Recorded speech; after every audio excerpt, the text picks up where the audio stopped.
विचारू का? सर मला सांगा की सध्या स्थानिक स्वराज्य संस्थांच्या निवडणुका म्हणजे अर्थात विधान परिषद निवडणुकांची आचारसंहिता सुरू आहे. सगळ्या पक्षांचे कार्यक्रम बंद आहेत, मात्र शिवसेनेचा कार्यक्रम शहरामध्ये सुरू आहेत. आज शेकडो बॅनर त्यांचे शहरामध्ये झळकल्याचं आपल्याला बघायला मिळतं. यामध्ये प्रशासनानं आमच्या सगळ्या चौकात असणारे बॅनर प्रशासनानं आमच्या आचारसंहितेच्या नावाखाली त्या ठिकाणी काढून टाकले. परंतु मी जी माहिती या ठिकाणी घेतली की श्रीकांत शिंदे या ठिकाणी आलेले 3 स्टार हॉटेलमध्ये त्या ठिकाणी थांबलेले आहेत.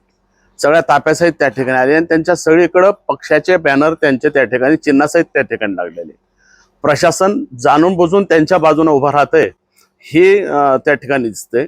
आणि एकीकडे पंतप्रधान म्हणतात की डिझेल वाचा, पेट्रोल वाचा, कमी खर्च करा, पण हे फक्त तुमच्या पुढे मीडिया समोर फक्त एखाद्या कुठल्या तरी ट्रेननं जाताना कोणीतरी दिसतंय, मोटरसायकलवर विधान भवनामध्ये फक्त दाखवण्यासाठी त्या ठिकाणी दिसतं. पण प्रत्यक्षात हे प्रचंड खर्च हा शेतकऱ्यांचा खर्च ते त्या ठिकाणी शासकीय योजनाबद्दल त्या ठिकाणी करतात.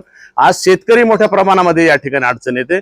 पेट्रोल पंपावरती डिझेल आणि पेट्रोलसाठी शेतकऱ्यांच्या प्रचंड रांगा असताना सुद्धा या ठिकाणी हे सरकार संवेदनशील त्या ठिकाणी नाही.